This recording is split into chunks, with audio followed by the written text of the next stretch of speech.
ধন্যবাদ রেহানা ইউনুস আপাকে। এবার বক্তব্য রাখবেন সেলিনা পারভিন, বাংলাদেশ নারী প্রগতি সংঘ।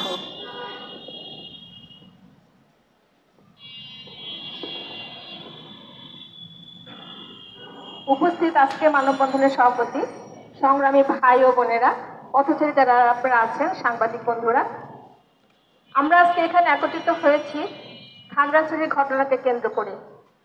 আমরা অবাক হতবাক হয়ে যাচ্ছি, যতই দিন যাচ্ছে ততই দেশের পরিস্থিতি কোন দিকে যাচ্ছে আমরা বুঝতে পারছি না।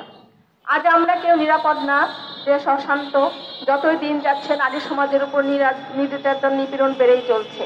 আমরা তীব্র প্রতিবাদ করছি। আপনারা যারা এখন বর্তমানে দেশ শাসন করছেন, আপনারা পরিবর্তনের জন্য দেশে এসেছেন, আপনারা নিজেরাই বলেছেন। আপনারা কি বলতে পারেন কোন পরিবর্তন আপনারা করেছেন? 1971 সালে এই দেশ স্বাধীন করেছিলাম আমরা মুক্তিযুদ্ধের, মহান মুক্তিযুদ্ধের মাধ্যমে বৈষম্যমুক্ত সমাজ গঠন করব বলে। আপনারা সেই সমাজকে পরিবর্তন, আপনার সেটা পছন্দ হয় নাই, আপনারা আপনাদের মতো করে সমাজ পরিবর্তন করতে চেয়েছেন।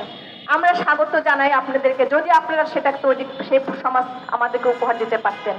আপনারা কি বলতে পারেন এই মাসে, এই 1 বছরের অধিক সময় পার হয়ে গিয়েছে, কত ঘটনা ঘটেছে এই ধরনের ধর্ষণের ঘটনা? আপনাদের কাছে সে হিসাব আছে?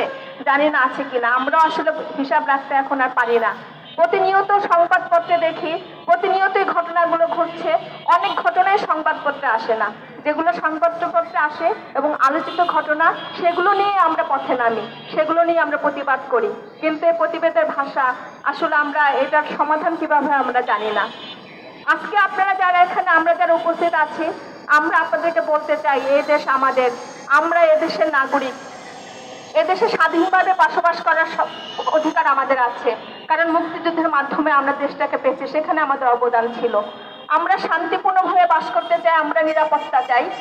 খাগড়াছড়িতে যে ঘটনা ঘটেছে, সেখানে দ্বিতীয়বারের ঘটনা ঘটেছে, যেটা আর্মিরা যেখানে নিরাপত্তা দেওয়ার কথা বলেছে সেখানে নিরাপত্তা না দিয়ে সেখানে আরো জঘন্যতম ঘটনা ঘটেছে।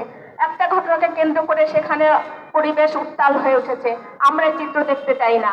আমরা অচিরে আমরা বলতে চাই, এই মানববন্ধনের মধ্য দিয়ে যারা এই ঘটনার সাথে জড়িত আছে, যত দ্রুত সম্ভব তাদেরকে আইনের আওতায় আনুন, তাদেরকে শাস্তি দেন।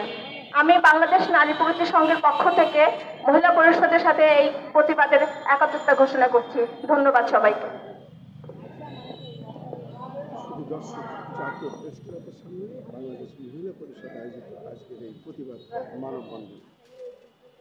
এবার বক্তব্য